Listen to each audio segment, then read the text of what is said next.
Waiting for your waiter to refill your water glass might be called a first world problem. If you can even call it a problem or at all, I don't think many people here would really feel it that way. Teaching your children to balance water bottles on their head for the 2-mile walk to the next village where there's a water pump would be a third world problem, but they also might not call it a problem because it's a way of life.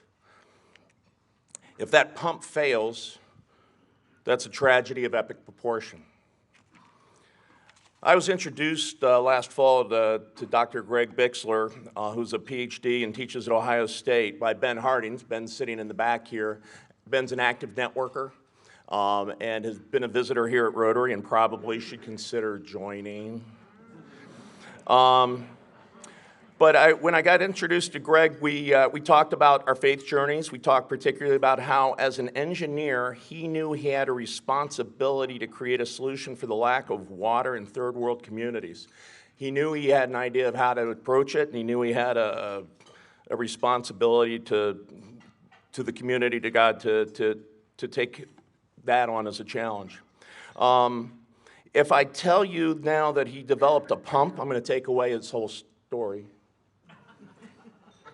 So I won't, but he did. For the engineers in the room, I thought it would also be interesting to say something about Dr. Bixler's teaching. He's teaching a course on appropriate technology at Ohio State University. I find that interesting and not something that I think most of the engineers in the room would have ever had the opportunity to take when they were in school. I know from many Rotarians who have stood up here and told their stories of service in third world countries that water is a serious problem. Drinking water is obvious. Mimi and Shanna Huber have stood up here and talked about how they were trying to teach hygiene to women in Ethiopia, but it's hard to teach something that seems common to you when they don't have water. I know if you live in a place where you don't have water, you don't buy seeds to plant because they will probably die. Your ability to create a sustainable life for yourself is greatly diminished. After talking with Greg, then I went on to learn more. I felt I had a responsibility to do that. And I learned that 4,000 children a day die from waterborne illnesses, and that over 25% of installed pumps in third world countries fail or are not in service at any given time. Neither of these numbers seemed acceptable to me. Then I also learned from some email exchanges that Greg has talked about his pump to nearly a dozen Rotaries in Ohio over the last 2 years and was named District 6690's Entrepreneur of the Year in 2014. Since I know this is personal to many of you here in Rotary, I thought it was my obligation, kind of a theme for the day, to bring Greg here today and share his work with you directly. Dr. Bixler.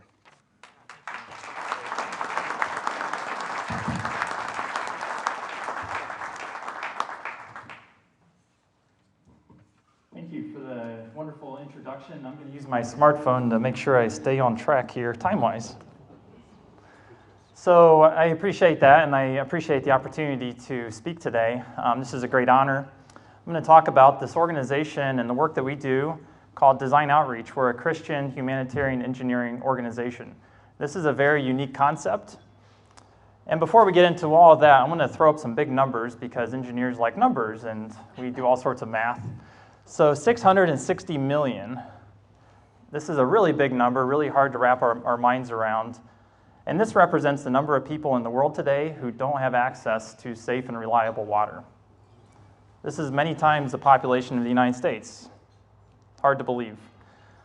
4,000, so I think you already stole my thunder here a little bit. We already know what 4,000 stands for, a much smaller number. But this is the number of people that pass away every day due to waterborne disease. This is unacceptable. This is why we got into this.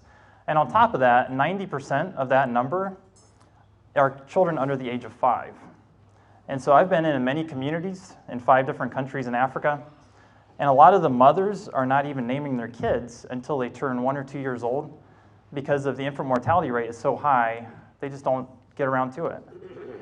So as an engineer and liking to do research and having a former career at Battelle and so forth, I knew as a product developer I could do something, and I wanted to do the research to not just create a Band-Aid solution, but to really understand the root problem to the issue and to be able to create a solution that solves that root issue. in discovery and interviews and research and readings and conferences and visits, you discover there's mainly three major problems that are facing people in developing countries with regards to water access. The first problem is this. So this is a village called Zalamando in the central region of Malawi, one of the first villages I got to visit. And this is a water source here. This is an open dug well. We would call it a water puddle in the United States. And this is about 3 feet in diameter, maybe 6 inches deep. And this is the water given to 300 people in the village nearby.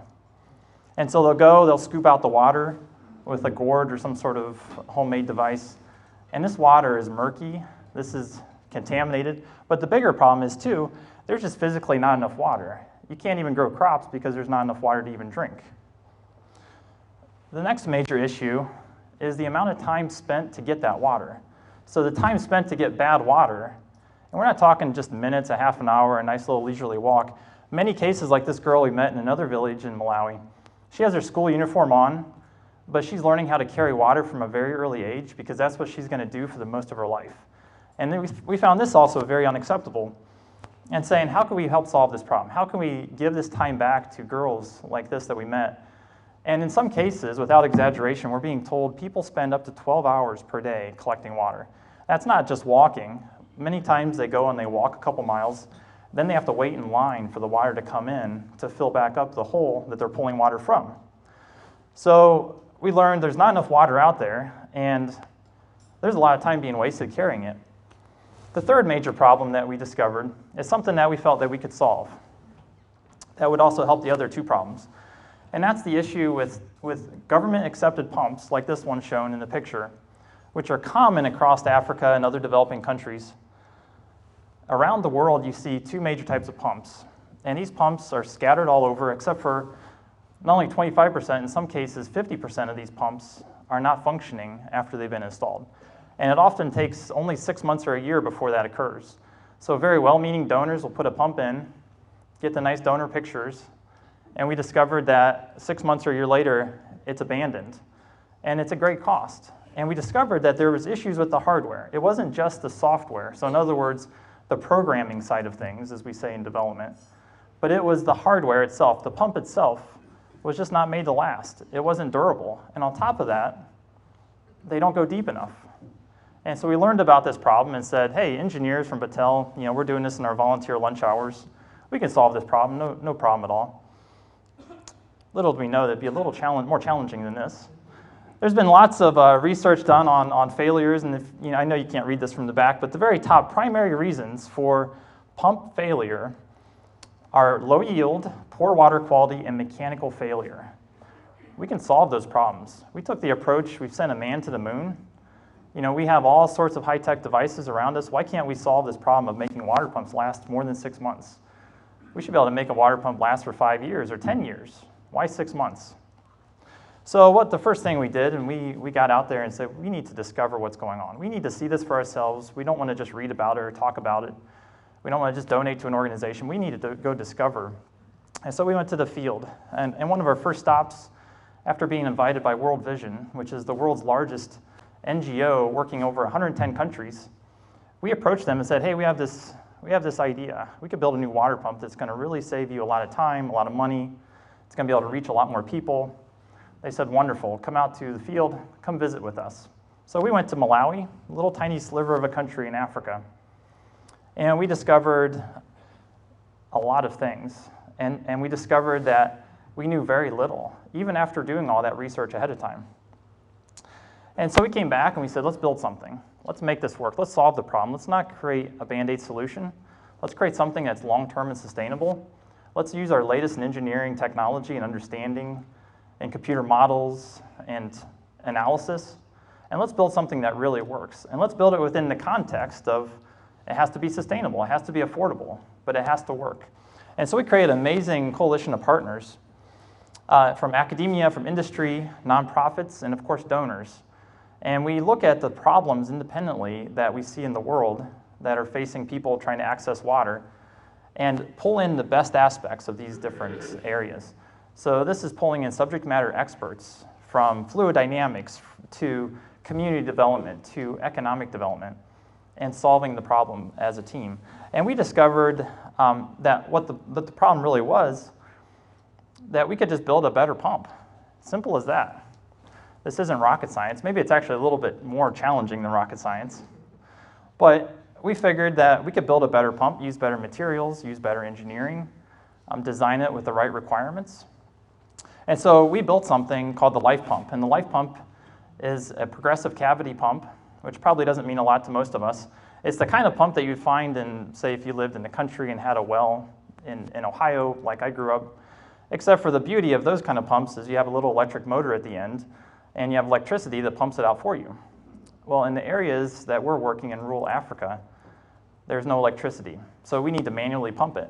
But we built this pump to last. This pump, we predict, with all of our testing and analysis, is going to last over 5 years without any maintenance. That's compared to 6 months with maintenance. And why does that make a difference? That makes a huge difference in the way people can plan for the future. They can send their kids to school. They can invest in seeds to grow a garden, to buy food, to make food. And so there's tremendous benefit that we see by doing this. The other major benefit that we were able to do is going twice as deep in the ground. So this is one of the big problems that we discovered. In a lot of cases, very well-meaning non-governmental organizations, charities, they'll have a big drill truck, they'll drive out to a community. They tell the community, we're here to help you, we want to put in a water source. After much discussion, they get very excited, and they pull in the truck. This is probably one of the biggest moments in their life. And after about 8 or 9 hours of drilling, and the whole community watching, 300 or 400 people watching this truck, that they've probably never seen something like this before in their life, the truck stops, and they say, sorry, there's not water here. That's tremendously devastating to that community. And to make matters worse, that operation of drilling, depending on part of the world they're in, costs between $5,000 and $10,000. And so that's money lost. That's never going to be recovered. But that's also tremendous disappointment for that community. And what they really meant is there's no water at the depth in which we're drilling to. But if they could drill deeper, which the trucks can drill deeper, they might hit water. But the problem is the pumps don't go that deep. By the physics of their design, they simply don't go deep enough. So we said, well, let's make a pump that goes twice as deep. So instead of 150 feet, let's make a pump that goes 325 feet. And so we go from a success rate of 68% to a success rate in the 90s, which means that more communities get water, less disappointment, but they actually save money because of the research that we did and figured out, even though this pump might cost more, they save so much money in drilling costs, it makes economic sense for the NGO, for the government, to care about what we're doing. So a little more of the technical side, we actually partnered with another organization called Sunset Solutions. And we had this idea that we need to be able to monitor these pumps remotely. One of the big issues is that pumps get put in, people forget about them, and there's very little accountability, there's very little maintenance ongoing that's happening. And so we said, why can't we remotely monitor these pumps using satellite-based technology? So this is coupling a satellite-based phone with a sensor that tells us how much water is coming out and when. And so you get graphs like this. So this is a graph. On the left side is gallons per day, and on the horizontal axis we're seeing dates. So you can't read them, but it's like a month from last year, October to November. And the first couple days, they didn't use it very much because there's this newfangled technology in town, and everybody's kind of like, what is this thing? And after they discovered it really works good, on day 4, they pumped 700 gallons of water. This is amazing. This is proof that it's working. And you can see there's a little bit of up and down, but this is amazing data that we're able to collect and be able to provide to not only donors, but organizations who care about the long-term sustainability, who care about solving the root problem and not just creating a Band-Aid solution to make us feel good. So we're able to pilot, as I mentioned, with World Vision. We were very surprised, to be honest, when World Vision said with open arms, we want to work with you. This organization is approached daily by companies who say, we want to introduce our product through you. We want to use you as a supply chain. We think that everybody in developing countries needs whatever widget. This happens very frequently. And when we approached them and said, we think we've solved the problem that you care about, and they looked at it, they said, absolutely, let's do it. We sent 2 pumps to the country of Malawi, which is this little sliver of a country over here in the bottom part of Africa.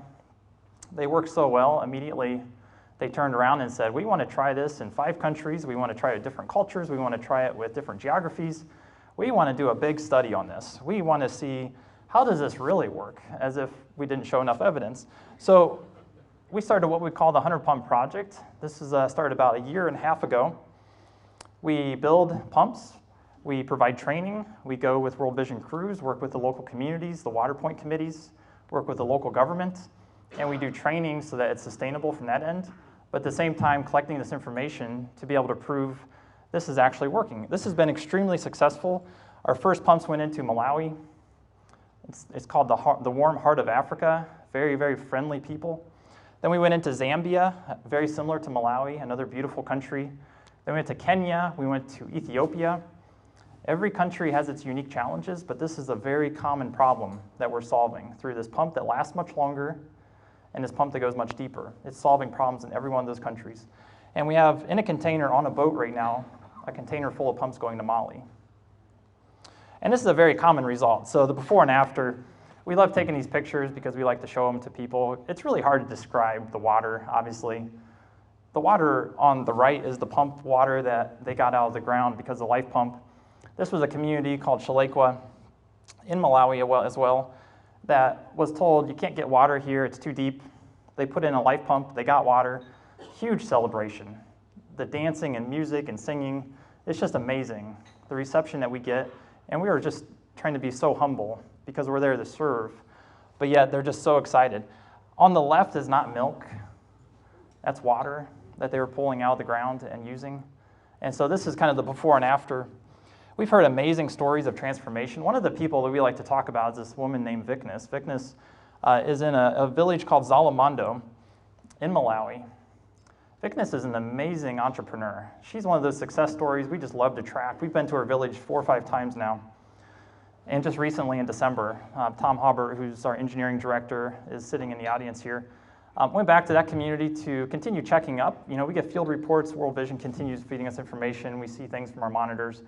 But there's nothing better than going and getting those firsthand stories. Vikness is a grandmother. Within 2 years of getting her pump, she's built 2 homes out of bricks. She rents one of those homes to her sister. There's a brick building business now started in this little tiny community of 300. Her sister grew a huge vegetable garden that wasn't possible before. And it just goes on and on and on. And if you go talk to her, she just has a smile from ear to ear. Now, of course, if you know African culture, and I don't know if this is true in every country, but every country I've visited, she has a straight face, kind of like an old-time picture that you would see in the United States. But as soon as you take the camera away, the smile goes back. It's just a cultural thing, I think. So we've been able to build, with our partners, 68 of these LifePumps. These are manufactured right here in Sunbury, Ohio. We have a manufacturing partner called Exact Machine Corporation. Been a wonderful supporter since we started this program. And we have a test well there, so I would invite you to come on up and see the test well and turn the handles. We have laboratory testing. I mentioned my Battelle background. We like to instrument things. We like to test things. We're testing the way that we would test in a first world developed product. We're not building this out of the back of our garage.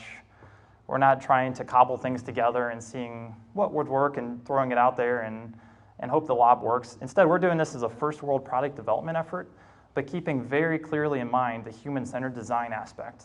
So in other words, this is going to work, and that's the only reason we're going forward with this. We've had about 75 volunteers. These are people who are subject matter experts in different fields, about a dozen partner organizations. So it really takes a team to make this happen. And this translates into about 27,000 people who have access to safe and reliable water. And the reason I like to emphasize safe and reliable, oftentimes, if you read the statistics, World Health Organization, Millennium Goals, all those things, they talk about improved water. And I'm here to tell you improved water and safe water are 2 different things. And so if it's water that I'm not willing to drink, I don't think it's something that we should give somebody else to drink. And the reliability part is a big key in the fact that often it's considered okay if the pump lasts for 6 months, and if it gets repaired within a week, that's considered sustainable. Kind of imagine your own life in a scenario where you have water for 6 months and then you go for a week without water. What do you do? And so this is the cycle that we're putting people through, and the impact is not coming out that you would expect. You're not seeing people's lives being improved. You're just seeing a very small incremental improvement versus an exponential improvement, which is what we care about. So kind of scaling and next steps, we were very excitingly, just very recently received a government letter of support from the Ministry of Water and Irrigation in Malawi. This is signed by Chief Director Maruru, who oversees that ministry within Malawi, saying that they're interested in continuing to evaluate the LifePump for government acceptance. This is huge. And this all started right here in Columbus, Ohio. This is a pump that was developed and designed as being built in Columbus, Ohio. And the chief director is saying, we want this thing to be evaluated further for government acceptance. And what does that mean? Well, that simply means if they check the box and say it works, there's only a couple, 1 or 2 pumps in every country that that's true for. And if that's true, it's going to turn into hundreds, if not thousands, of pumps for just Malawi. Other governments will see the same benefit and impact that they're having, and we expect that to occur throughout many other countries. We think there's going to be millions and millions impacted very soon because of this LifePump. So we've had a great opportunity to talk with many clubs, including ones in other countries. And so it's been really wonderful working with Rotary. And before I conclude here, I want to show a short video. This is showing the transformation that we see in communities. And so if you can see this, I think the volume and everything is turned on, so here we go.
olingalira kuti nditaka tinopeza madziwo okwanirani kuzopanga lino zamayi oti ndikagule ndiwo ndimatuma ndalama yoti ndigule masamba omweretsa madzi kuno audiisho.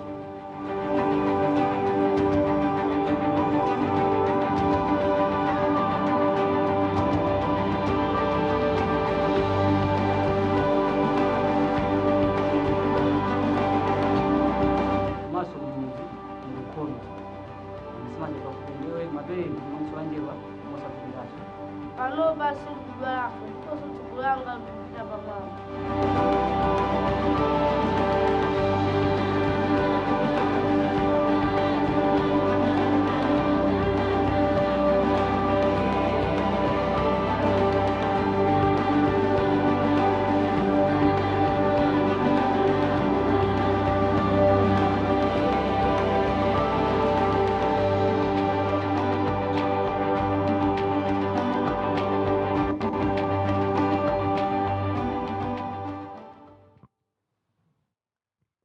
So I appreciate your attention here. One thing I just wanted to point out, we have on May 5th a Give Water Gala that we'd love to invite you all to come and attend. There's some flyers up front here, more information on that, but we'd love to tell you more stories. Some of the amazing partners that we have, the amazing story of a woman named Dr. Beatrice Chisenga, who's originally from Malawi. She grew up in a village carrying water as a young girl and later got her PhD from University of Salford in the UK, studying hand pump sustainability, and she's our African field director. So it's an amazing connection.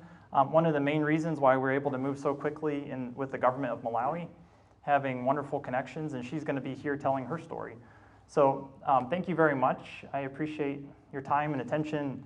Be happy to take questions.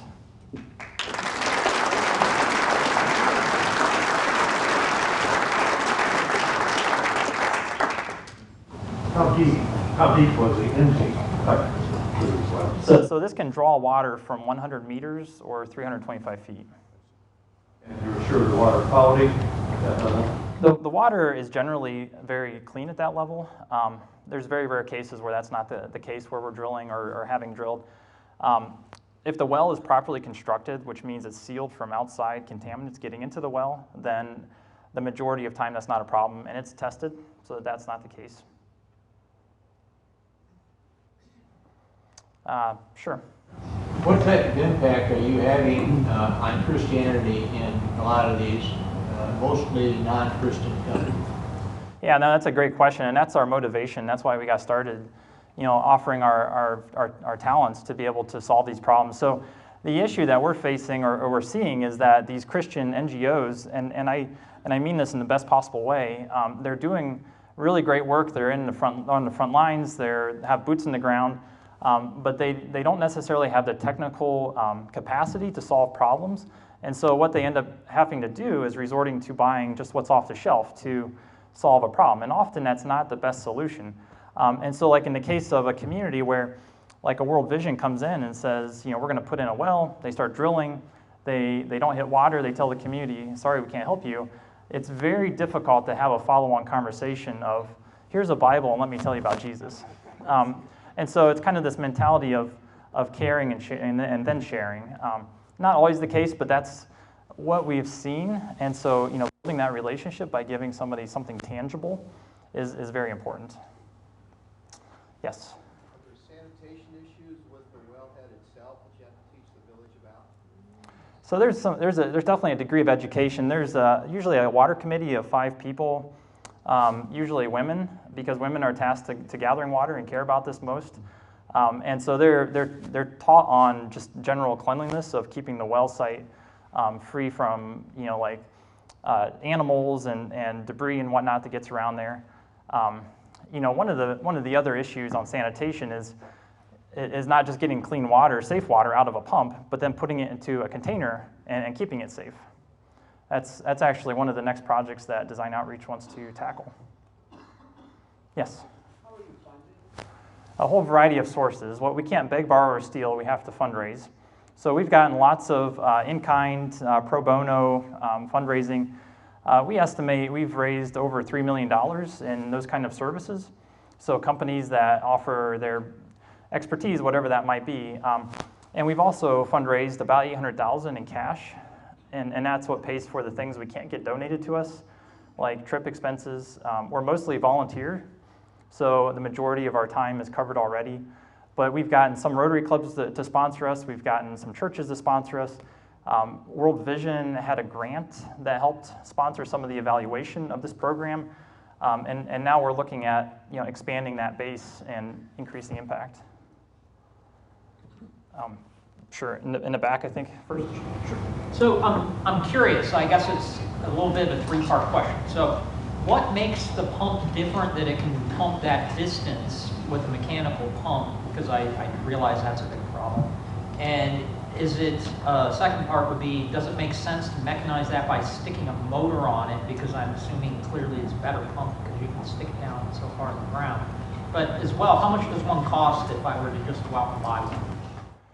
Okay, so kind of the first question, it's based on a progressive cavity pump design. Traditional standard pumps that are already commonly in use rely on a piston type of design, which means you have a piston, you have some O-ring seals, you have a couple valves, and when you move the big lever up and down, essentially you're lifting an entire column of water to the surface. And so you get a small amount of water every time, and so it's kind of an intermittent spurt of water coming out, because you're lifting that column of water, and water is very heavy, so the deeper you go, the heavier it becomes, the more difficult it becomes for the people using it, but it also puts a tremendous amount of stress and strain on all the components, which is one of the reasons it breaks prematurely. And on top of that, they're depending on things like an O-ring, which we're familiar with a rubber O-ring. It might be 50 cents or $1 part, but when it breaks suddenly. So when it tears, it breaks, it's catastrophic, it quits working. And so that's a major problem. So you say, well, they have 50 cents or $1 for sure, they can replace that. The problem then is supply chain. And so it's been study after study shown Giving a community a box of parts that they might need in 6 months or a year isn't a good way to do that.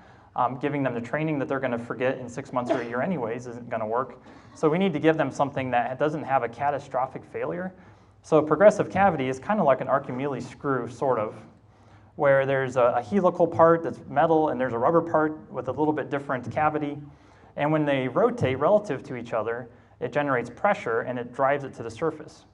And this technology is actually used in all forms, shapes, and sizes in oil drilling, in factory work, in submersible pumps. So it's a proven technology. We've customized it for this application for making it go deep enough and making it usable by the users, so it's not too hard to use. The cost, we're fundraising $9,200 per pump to put one of these in, and that includes the hardware, it includes getting it over there, it includes the training that we provide. And so with that program was with World Vision, it was getting a match where World Vision would do the drilling and the installation itself. And I'd be happy to go over more technical detail, if you would be interested. Yes? Well, if you put in 1,000 pumps and the water table falls, you're going to have to drill deeper then, aren't you? Yeah, and that's a really good question and a good point. The hydrology work is tricky. So oftentimes pumps, because they're limited in depth, are installed at their maximum depth. And so maybe during the wet season where it's rained most of the time, the water table's a little bit higher. And so often the pumps, because they're limited in depth, they'll only go as deep as what the pump is rated for. And so sometimes the pumps are actually not installed deep enough. And this is, I think, more frequent than we're led to believe. Records are just not well kept on this. What should happen is tests done for yield rate and refresh rate. So in other words, when you pull water out, it should be able to replenish itself even during the driest time of the year. And that has to do with getting deep enough into the right aquifer, which has to do with being able to go deeper. So a good hydrology should avoid that. Yes? Two things. Number one, is there no way to convince the governments to begin funding pumps in their countries for the outlying villages that need them? Number one. Number two, are you ever looking to put a factory, to basically build the pumps in Africa? Yeah, so to the first question, the governments don't have money that we've come to believe. There are some rumors of sovereign wealth funds and so forth. I'm not sure where that money goes or what they spend it on. Talking with government officials, we realize even to get a government official to come and look at a pump, we have to pay for their vehicle to go. There's not money available, mainly because the tax base is just not there. They have so many problems, and you can see the infrastructure is just dilapidated in every place I've been to.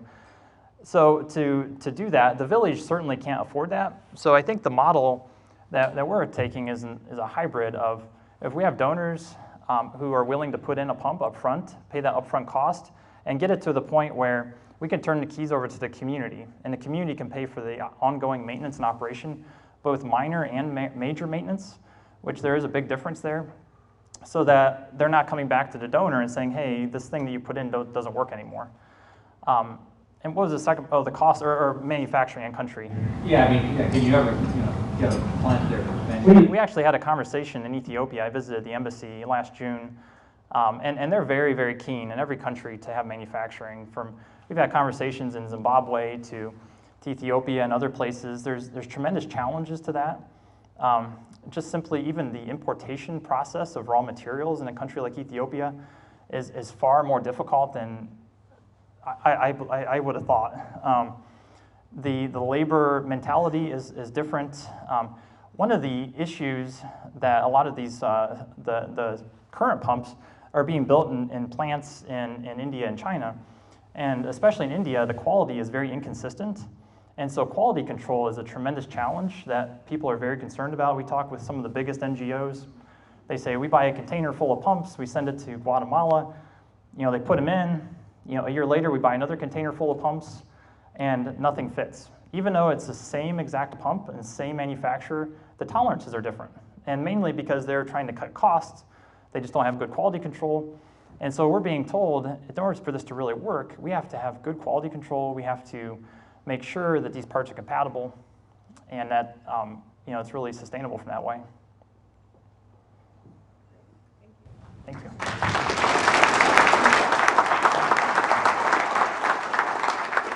Greg, it sounds like you and Jack should talk. Be sure and join us next week. We'll be having a timely discussion, panel discussion, about the algae problems in our public waterways and the impact on farming in Ohio. So please come back and bring guests. And in the meantime, be a Rotarian all week long.